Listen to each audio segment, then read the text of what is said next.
sessions going on at the same time. So you're going to notice that I give you the links to the videos so you don't miss anything at the conference.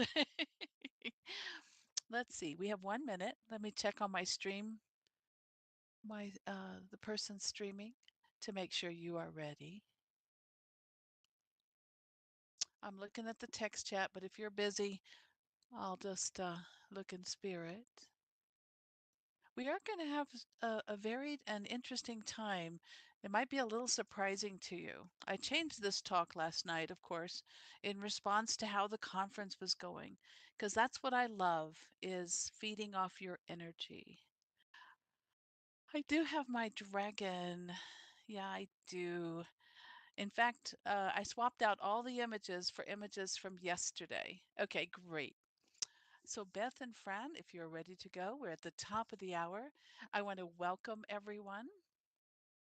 No, that dragon. By the way, for those of you listening on the video, at the social venue upstairs is a freebie room with the amazing dragons that you're going to see in some of my images today. So let's see, without further ado, let me go ahead and cue up the content. And I have some self-aware speakeasy notes today, and I used Google Chrome, and I used Google Docs and the typing voice option under tools to create these, okay? So if you were ever wanting to create your notes in a natural fashion, try that tool, okay? Let me know what you think about it. Well, I've taught 62 university classes since 2005, and I love teaching in virtual worlds. It's exciting to me. It does not feel like work, okay? And I mentored over 800 eighth graders from 2007 to 2009 just to get a sense of how people learn, how people adapt to moving, looking around, interacting with objects. And I'm passionate about teaching in immersive spaces. Now, I don't read well, okay? So, so as far as following my little slides, I do have a little device on my lap. Do not touch it. It's going to cue off a little trivia game here in just a moment. Okay. Yep, we were on the teen grid. Well, you bet, Eclectic. In fact, yesterday when I shared the 6 videos created by the AI agent, the voice sounds like me, but it has no emotion. It doesn't intonate like I do, and it doesn't laugh and make mistakes. And mistakes are really what makes it interesting. Now, I suppose I should talk about the fact that we're going to play a trivia game, okay? And yes, my students put their projects on holodecks and we curate them and take them places. And we think of learning as a reusable experience, the process. And what I measure, I always have a plan for how will I assess the class, right? And it's not the quality of their prims, in case you were wondering, it's the quality of the experience. So in a sense, I'm kind of measuring myself, aren't I, when I give students a grade. Okay, so I wanted to talk about why we teach in virtual worlds because often people don't realize why this is a powerful experience, why this matters. And why did I call it the myth of the master storyteller? At first, I was going to tell you my story because I have an unusual one that involves being adopted and having private investigators find me, being destitute and a refugee until I was 9 with no kitchen or a bathroom. And then eventually, having all these amazing experiences and being wealthy for a short time. And how these journeys, transformed me. But then I thought, well, that's only interesting to me. So I rewrote my talk last night and shifted it to your story. I love games. And so we're going to play a little trivia game, okay? And in my trivia game, it's very, very simple. And it's a trivia game that I created for the Mars expedition as one of the components that had this interactive feedback that players could experience themselves, right? And get answers, because it's a very polite game. It whispers to you when you get the answer right. Does everyone have the local chat up? Give me a yes or no. The no's are always funny. You can say why, yes, or whatever you want to say. I'm just testing to see. And by the way, Isa, I'm so sorry I didn't let you introduce me. Isa's my wonderful, and of course it's Isa, right? Isa Goodman. But and we've been together since 2006 in virtual worlds uh, at Anna Adamant's sandbox, where we learned to build together in those early days, right? Okay, so you're warmed up, you've got the local chat. This is where you're going to type your answer, and when you do, you don't care whether it's upper or lowercase, does not matter, okay? But you must match the answer. And I'm going to give you a copy of this at the end of the session. So you get my trivia game. You can adapt it. You will throw away my slides in a copy of it, and then add your own slides and change out the answers in the little note card to your answers. And the only thing you got to make sure you do is have the right number of slides and no space after the answer, and you're good to go. Okay? So it's very easy to use my trivia game and to create your own trivia games, okay? All right. So without further ado, I'll advance. I always talk faster than the speakeasy.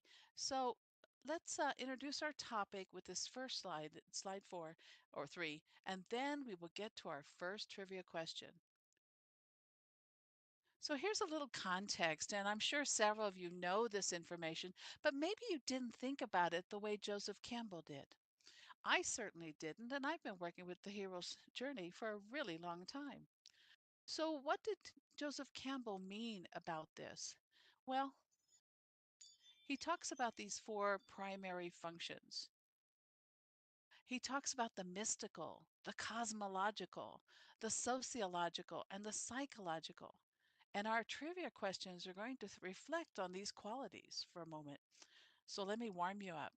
Geringer is quoted on the site quite a bit, and he's an editor. He has several books. And of course, I'm going to give you the reference to the site. I know you can see it, but don't go look. Uh, I'll give it to you in the notes after this session, okay? But this comes from the Joseph Campbell Foundation website because I like having a context that matches the research from the source, okay? So don't peek, you know. Um, and here we are thinking about mythic origins, aren't we? Yeah. And so we're doing a tribute to the journey. We're thinking about the hero's journey. We're thinking about you as the superstar that Zinnia was talking about yesterday. Okay? So are you ready to play? By the way, here's an image of Joseph Campbell. And Zinnia, I have a few of your images in here too. Okay, well, moving along, let's get to for our first definition. Here's the slide. Now, if the slides are not loading, don't panic. I have it in the notes here. Your clue is a word that has 7 letters. Type in the text chat if you know what the word is that refers to mystical. What's a more common way to think about it? It's important to our quest in virtual worlds. It shapes your hero's journey. It's what leads to the call to action. Magical is a wonderful word. I wish I had thought of it, but I'm actually going with Joseph Campbell's word. There you go. Ooh. Oh, dear. Well, I better, you know what? Just to let you know, when you're doing the trivia game, you have to actually touch the object and bring up the thing. Type that again, Isa. I hadn't advanced the game. So, yeah, I do. Oh, it didn't register. Well, isn't that something? Well, we won't panic about it. I probably hit one too many. So let's go to the next one. And you have to realize there's a little cognitive load when you're looking at slides, touching the speakeasy, telling your story, and driving a trivia game device from your lap, right? So I will tell you that. Okay, let's try this one. You see depicted here a famous fictional detective who uses the little gray cells. Ah, and Beth got the answer for that. And yes, you'll notice that it whispers To the person who types it, my device has an LL instant message function that whispers to the person who typed it that they got it right. And it'll whisper to everyone who types it that you got it right, but you may not have been the first person to type it. And you know why I do that? Because I like to know when I'm right, even if I'm not the person who gets the score. I like to have a confirmation of knowledge. That's something that I don't always get with an AI, and I really like that, And so, yep. So there's Hercule Poirot, the little gray cells. And of course, the clue said that at the end of his name, there's an S. So anyway, that's one of the features of my little trivia game. And of course, Sendao Goodman and I created it in about 2006, 2007, maybe 2008. And of course, I featured it in my classes and my keynote addresses with the New Media Consortium, and then in the Mars expedition for our 2010 grand prize win. Okay, so slide 6, let me move along. What did Joseph Campbell mean by cosmological? He links an individual's knowledge and experience to the mysteries of the universe. So what's the clue? The universe bridges the known with the 7-letter word. What is a 7-letter word? Oops, don't type it yet. Oops, I forgot to hit the whatnot. Oh my goodness. Okay. So Max got it. Uh, I have to click it first. I've got to remember to advance. So I've already set up the next slide. So let's boogie along, huh? Now I hope you're enjoying this, even though I'm fumbling a little bit. You have to realize that's what makes it playful during our talks and our sharing and yeah, you want to win big money, Beth. So what is the name? Here, I'll pull up the slide. I have the game up. What is the name of, yeah, Day Miami got the right answer. It's Columbo. And he's always saying just one more thing. Well, when I teach, I use pop culture references, and I say this somewhere in the speakeasy, but yeah, and I love that because when I use these iconic lines from some of my favorite detectives, I feel this kinship with the story that all these authors wrote about and my story as an educator. Those of you who know me well know that I'm painfully shy. Uh huh. And so the way I'm able to teach um, is by this enthusiasm and love for story, for role play. I am, and I role play that I am this powerful storyteller, right? This master storyteller who can share amazing stories from others. The brilliance of their discoveries become mine when I share them. Okay, so let's see where we are. I'm going to look at the speakeasy here. Oh, we're heading into the next slide, which is sociological. So here we are. Sociological. I do too, also, Katie. Thank you for that comment. I love it also. So Joseph Campbell talks about how it defines and validates the norms of an individual's, oops, um, and what is the clue? It begins with the letter S. Start typing. What does sociological mean? It defines and validates the norms of an individual's 7-letter word beginning with S. No, we'll just start typing all the words that begin with S. This is not difficult. No, I'm teasing.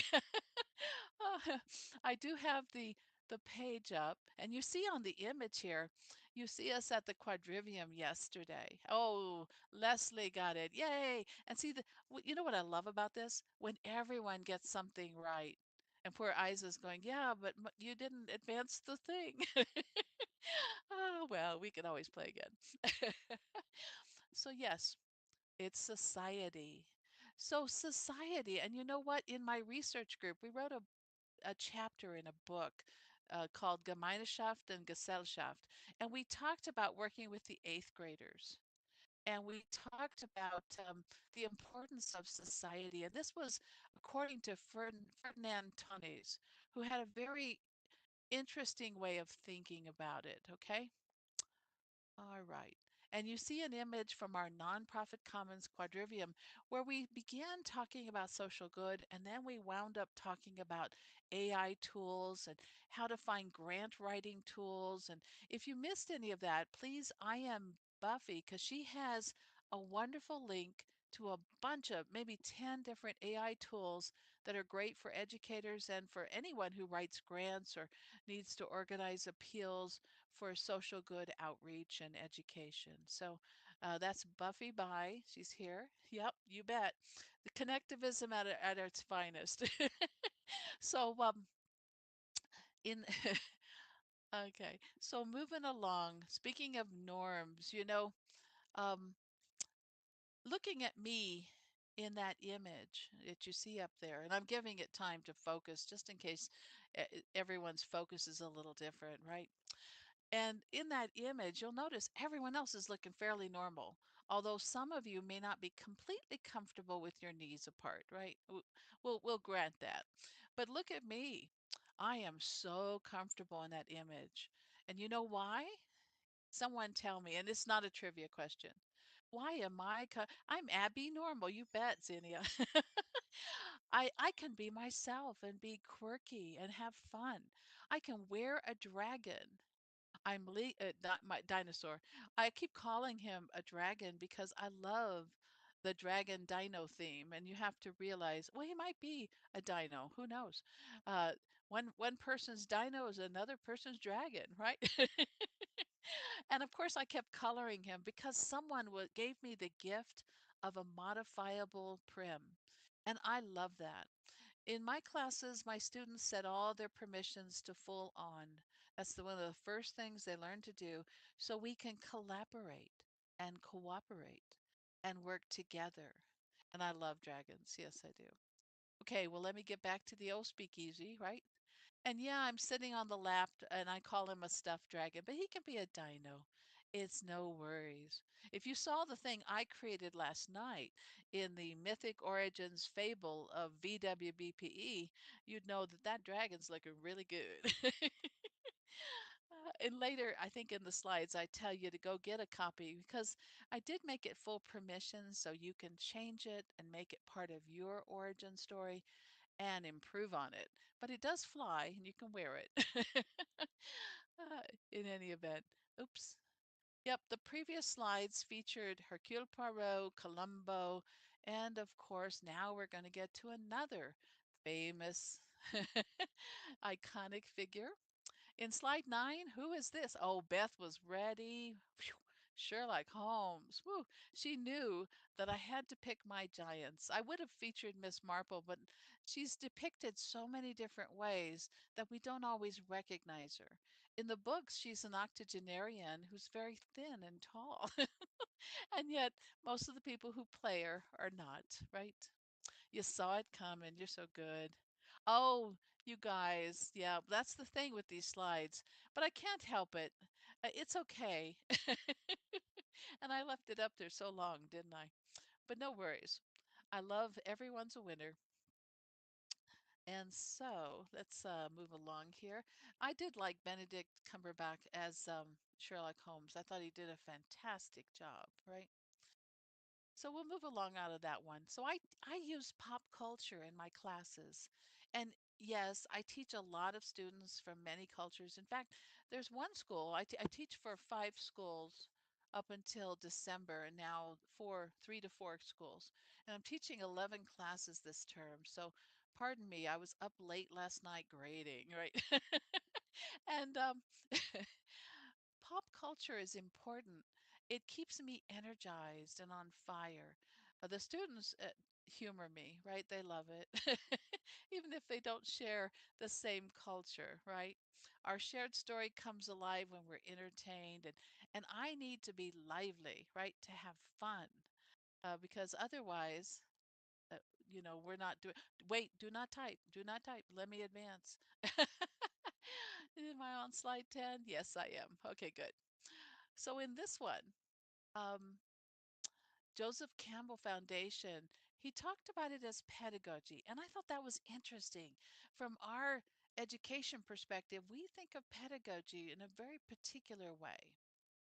I had a way of defining it. I don't know if you did. I see we're doing great on time, so I'm going to depart for a moment. Pedagogy is the basic memorization of rules and facts and how to apply them, right? Our critical thinking, that kind of thing.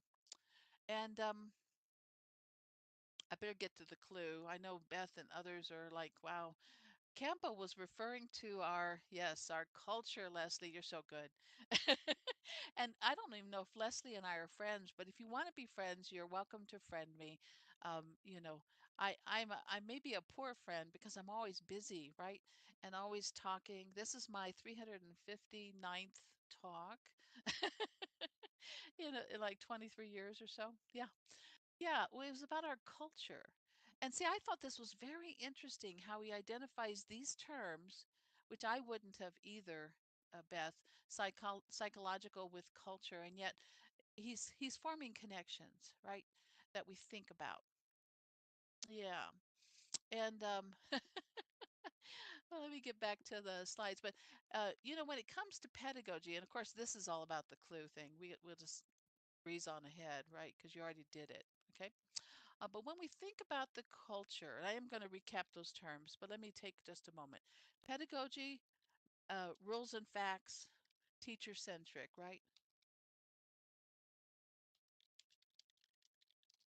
And teacher centric. This is important. Okay. Andragogy. Who knows andragogy? This is not a quiz question, not a trivia question. What is it? Do you know? And you don't have to know. It's how adults learn. Okay. Trial and error. Think of it that way. How many of you read the manual before you install software or before you use something? Do we read anymore? There's usually 1 in 30, by the way, who read carefully before they install stuff, right? The rest of us experience it. We are all about the experience, okay? And I do hope Ice Guy's here. If she's not, my apologies. But that's why I'm typing is I want everyone to have this amazing experience, okay? So that's andragogy or Abby Dragaji. What is hudagogy, okay? And I live in the land of hudagogy, and that's where virtual worlds flourish. You don't have to go look it up. And by the way, it is pronounced hudagogy. If you ever go to this really cool site called howjustsay.com, they tell you how to pronounce words in a male or female voice. You get to choose. And hudagogy, okay? So it's hutagaji. All right. And hudagogy is about self-determined learning. And that's what we practice, okay? Us, the people sitting here, the pioneers, the faithful, the people who are either teaching in these worlds, have taught in the past, or helping others to strengthen their teaching practice. Each of us has a role. Each of us participates and makes this come alive, okay? So what is self-determined learning? That's learners constructing knowledge. See, I wish the AI system would do this too. I know I'm terribly critical, and one of our attendees yesterday kept pointing that out to me. But one can hope. One can only hope, right? Um, Self-determined learning, how we learn for ourselves, how we construct knowledge, how we find the answers and make it happen. Well, let me get to the next where we're going to summarize everything. So moving along, this is a slide from yesterday, and I want you to think of our 4 terms, okay? And I will remind you of them. The first one was mystical, the mystery, right? And it represents the mystery in our lives, which led to the call to action. And I want you to think about the call to action as, why am I here today? That's right, Zinnia. We're a room full of superstars who are mastering hudagogy. That's it. And the doctoral experience, whether you have a doctorate or not, you're practicing it when you're constructing knowledge, shaping it, and then you help learners discover it for themselves. That's a critical piece. My students are often a little surprised because I don't sit around and tell them how the world works, how AI works, how every AI model works. They think I'm going to do that. Instead, we examine how they behave. That's a little different, right? Yeah, that's right. Masters of Hudagogy. We should have a talk on that, or think about that for our future. So you're looking at this model, right? And we had mystical. Now we have cosmological. And you know, the first time I saw that word, I was thinking of the old cosmonaut, right? And I was thinking of our space theme from a few years ago, a couple years ago, right? And the cosmological, you know, this notion of that's right. Well, actually, mentors, in a sense, are an interesting form of leader that don't tell you how the world works. They listen to how you discover it. Eclectic. And here, let me move along. So we had cosmological, and it was the unknown. What's out in space that remains for us. Now we have the sociological, which refers to how we validate our norms, the norms of society, and it's our society. So it's not everyone's society. You'll notice in these virtual worlds, our society is very different than what it's like at some of my universities. Those folks would be highly surprised and would think that I was misbehaving when I sit with a dragon wrapped around my body, or, when I'm holding a little trivia game in my lap, etc. Right? Yeah, servant leadership. We wrote a book chapter on that, values-based leadership and servant leadership, and it was actually a paper. It wasn't a book chapter, but in any event, we love to frame these inquiries and think about how they're applied. Okay? So the psychological refers to our pedagogy and how our culture as teachers, social good leaders, and others, the people who support, whether we're librarians, whether we're curriculum specialists, or whether we're just learners, right? We and everyone's a learner, you have to realize. We all have multiple roles in the story, right? This shapes our journey as we teach and we learn. Quite a few people are messaging me right now. I just want to tell you, I'll get back to you later. No. And take a moment to think about your origin story. And I want you to think about the hero's journey. And you see it depicted here. We're going to advance here in a moment. Um, for those of you watching the time, we're doing really great on time. We only have a few slides left, but the next slide is a trivia question. I know Beth's ready to go. So where are you on this model? Before we get there, let's think about our stories, because that's why we're here today. It's not about my story or my delivery of a session. None of that really matters. What matters is you. This moment in time when we're all together and we've shaped history. We've shaped the world to this point, and we're thinking about the future. Conferences inspire us, they energize us, they set us on fire, they cause us to write books, Zinnia. They cause us to create grassroots social good agencies, Buffy. They cause us to think about our outreach for accessibility, Gentle. And they think that, they help us to play and to connect. Each of us are part of this grand story. Oop, I clicked ahead. Let's answer another trivia question, but wait, I must click the game first. I got to find my lap. This is not easy because I'm looking at you, oddly enough, right? Here we go. So, dragon, if you typed it before I got to the slide, and the answer is not dragon, I'm so glad. Oops, oops, oops, oops. Let me go back. There we go. Ah, Max Chat got it. Yes, you see depicted here Helena Kiama from last night's Mythic Origins Fable of VWBPE, where we were asked to take a bunch of prims. She starts talking about LODs and mesh and all these lovely things, and our eyes glazed over. No offense, Helena, but because of course, even if you're used to building and used to a speed build, 10 minutes of instructions, we're still thinking about the first word and the last word. The rest of it was blah, blah, blah. I felt a little like I was in Peanuts. And it's because I was on cognitive overload. I was answering about 30 IMs, right?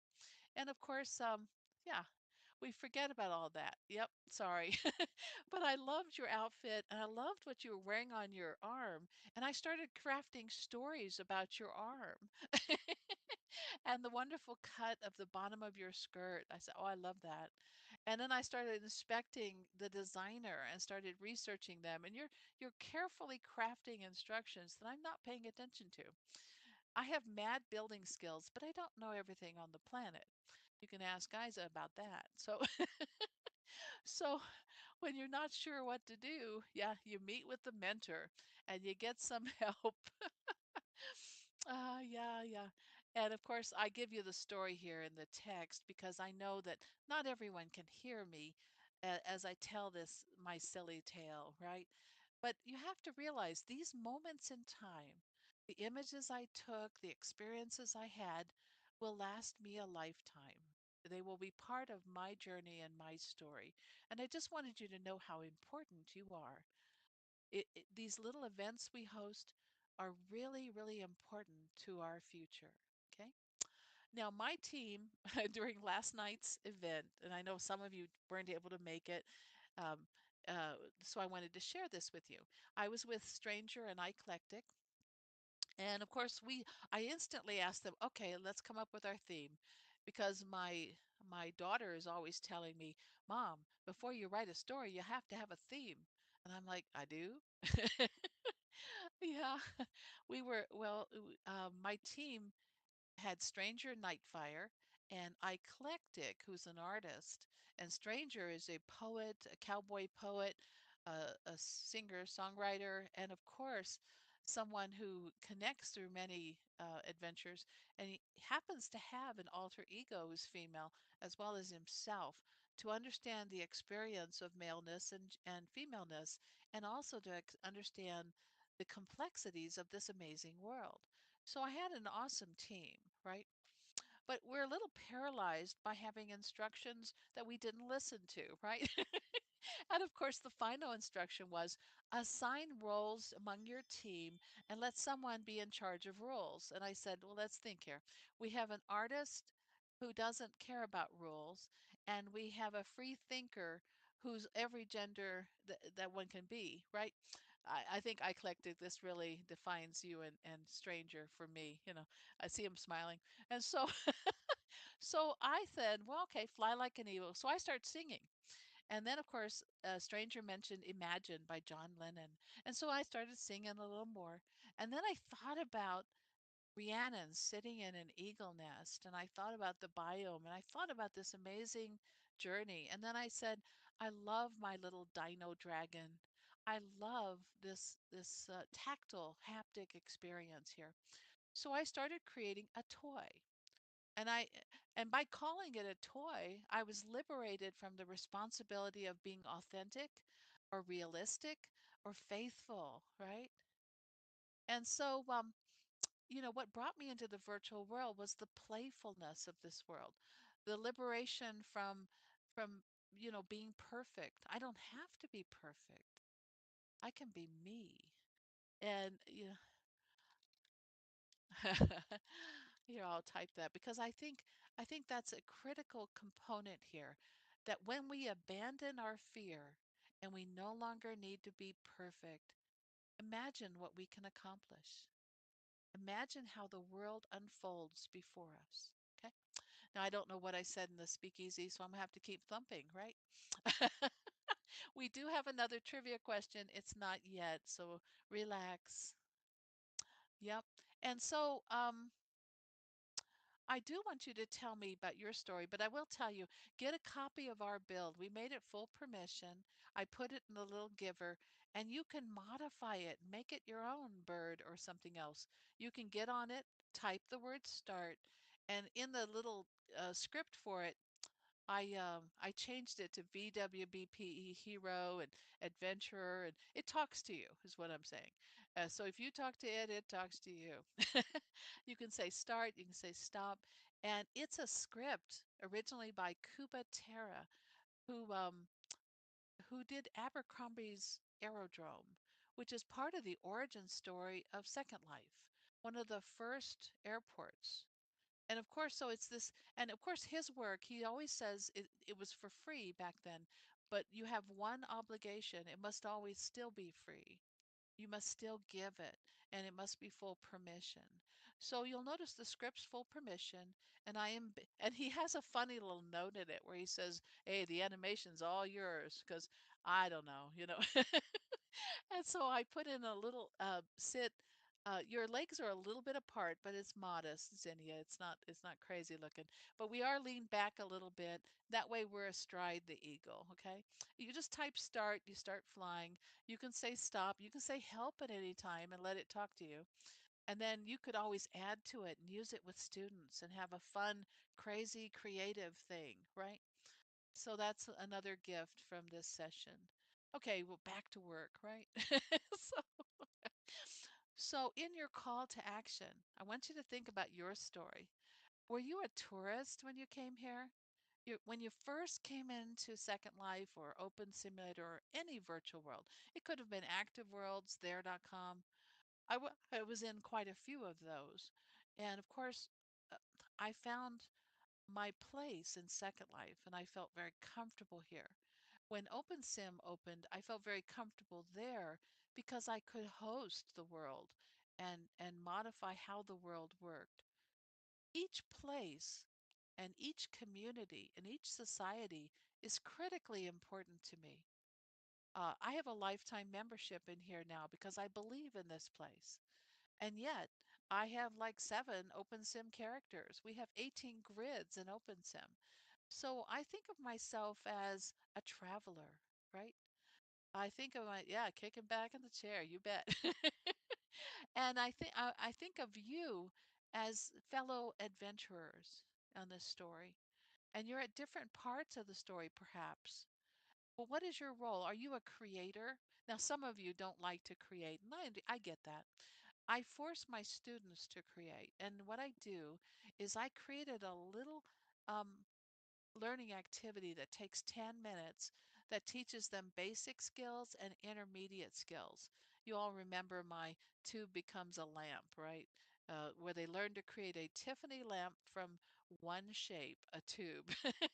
And the reason I do that is it takes them through all the shaping and twisting and forming the sculpture, and then it takes them to make a stool, and it also they make this Tiffany lamp, and they learn to texture one face of the lamp. They learn to rotate the texture. They learn to multiply the texture and to stretch the texture. All of these skills, all in a 10-minute interval, their first day in a virtual world. Talk about shock, right? It's like, "Ugh." They don't even know how to put their clothes on yet, Beth, but they learn to twist this prim. So, so the reason this is important is the power of creation gives them ownership in the world. It gives them a place. It becomes their world. And the things they create for class aren't, I'm not grading their prim, perfect creation. I am evaluating their ability to think critically and to analyze and address problems and set up an experience. I often teach usability. And so I say, well, look, we're going to do usability testing and observe each other's behavior and learn from each other, right? And so that's part of my story. But what is your story? If you're not a creator, are you a social connectivist? Do you talk to others and make them feel wonderful? Do you know every time we connect with people, we have an opportunity to transform lives and to help uplift them, right? Did you study? Did you look for groups to join? I was in 140 groups before this conference began because I'd had one of those advanced memberships. And then when they offered me the lifetime, I had to downgrade. So they let me keep my 140 groups, but I could never add a new one. So to speak here today, I had to abandon 72 groups. My apologies if yours was one of them. I'll get back to it. I'm rotating like musical chairs. But many of them were writers' groups because I am now retired. You may not realize it. I'm teaching 11 classes this term for 3 schools, but I'm retired in the sense that I am now thinking about research and discovery. I'm thinking about writing. I'm thinking about magic, right? I'm thinking about my future, my next 30 years, gentle. Okay? That my idea of retired is perhaps not the same as yours. I'm retired in the sense that I no longer pursue the normal educational experience, okay? And I get Social Security. Those two things are lovely. But which gives me a little bit of freedom to make choices. So, in my classes, I am using Zoom, and my students observe my camera, what I'm doing. They see me crafting content. They see me setting permissions. They see me using the Firestorm viewer and setting all those preferences and learning how to hypergrid. We surf the metaverse because at Virtual Harmony, you hear me say we have 18 grids. That means we have no regions per se. When you move from region to region, you must hypergrid in the world map. You have to put in the URL and port number. And so we are constantly surfing the metaverse to our sites as well as to external sites. And so our learners on day one learn to do this skill. And the reason that's critical is because I believe in a connectivist future where we, the educators of the world, help shape how we connect and create this 3D web. And that's the way I think of the metaverse. It's the 3D web. Okay? And it's different than the 2D web. It's not just video, it's not just games, it's not just all these things. It's where you are part of the experience. And that's critical. When you're here, it's shared presence. You create content just by being here. Our connections, the words we share, that kind of thing. It's not just prim. Okay. Well, let me move along. So I see I have like 4 minutes left. So let me let me get ahead to the critical parts, and you can of course enjoy the text chat at your leisure later, right? Oh, wonderful, Buffy. Yep, I love that Tiffany lamp. As soon as I discovered that one prim has a lot of power to make a lamp, a fountainhead, a chess piece, and a Tiffany lamp, my world opened up. Okay, so moving along, and I know Beth is very interested in this next piece, so let me move my slides ahead too. Okay. So you can see a lot of the stuff you see in the text chat is also in the slides, and I am going to give you a copy of my trivia game, which has all the slides in it. So you'll have all these images if you so desire. I'll also put them out on the web, but my teaching practice is cognitive apprenticeship. So you know how in the old days we had the apprentice, the novice, we had the journeyman, and we had the master? The reason I call myself master storyteller is that I'm leading the effort and I have more knowledge than my students usually, right? Most of them are new to being in the world, but that doesn't make me dramatically different from them. I use cognitive apprenticeship, which means I do the homework. If we're creating things, I create things. And it keeps me fresh and lively. When we stop creating, there's something inside us that kind of dries up.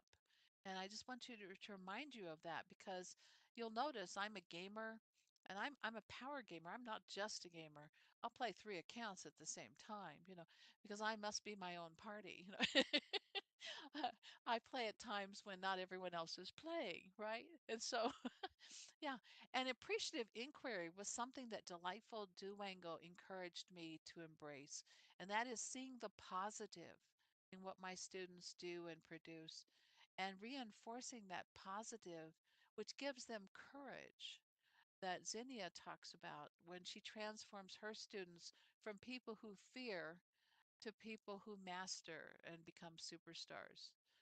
Now, embrace the intimacy and the alchemy of the learning genome.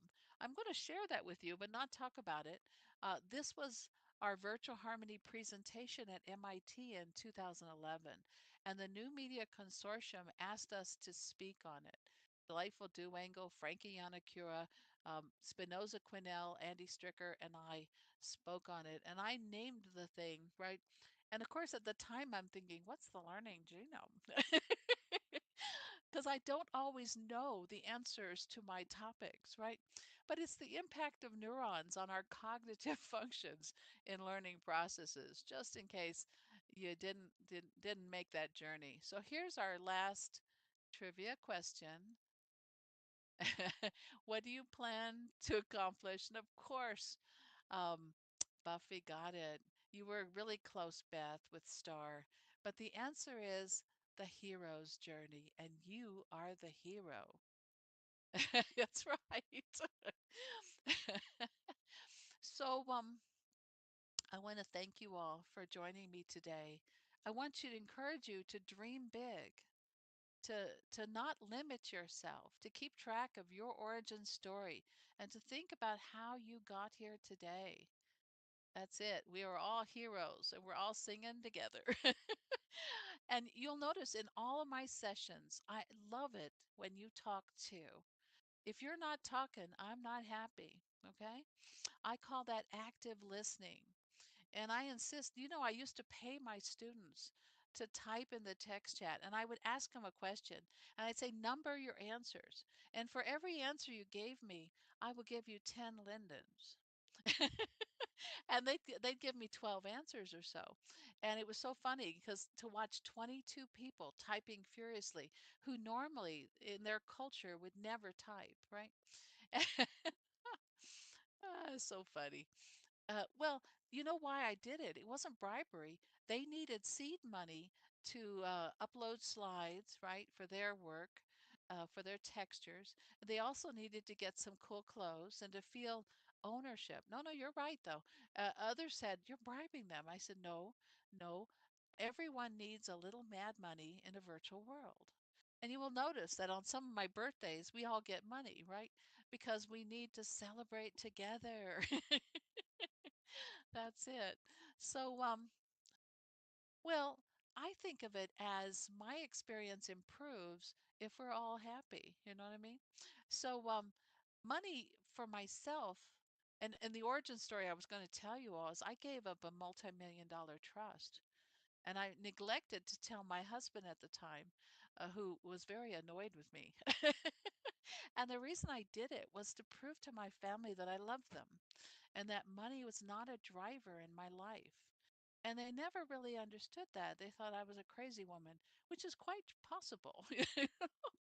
But let me tell you, life is a rich and invigorating experience, and everyone's origin story matters, right? Mine's no more special than anyone else's. So I want you to learn, share your stories, empower your students, and have a great conference. Thanks to the organizers of VWBPE and to our wonderful, wonderful attendees who make it so lively. Thank you to the volunteers and have a great conference. I'm Cynthia Calongne. My students call me Dr. C, and thank you, Isa, for being an amazing moderator and tolerant. I better click my game to see how people scored, right? And then I will get up and turn over the session to our next speaker. Huh, there we go. Haha. You have to hit the last slide and do not put a clue on the last slide. That's my last piece of advice, and I'm going to give away my viewer here. So let me share it with the group, and then you're dismissed for a wonderful next session. Here it is. It's full perm, so anyone can use it. You can even leave it out on your property for students to self-drive it. I'm giving you the full perm version, okay? Which means it's not locked down for owner only. So if you're ever administering it owner only, let me know and I'll give you a different version. Okay, there you go. And that's all my slides. I gave it to everyone who's near. Let's see if I missed anyone. And the script is open, so you can make changes to it too if you want to do something different. You are welcome. Now, if you want my speakeasy card, I can grab that. But you, of course, have it in the text chat. And I will get up. Bye, everyone. Have a great conference.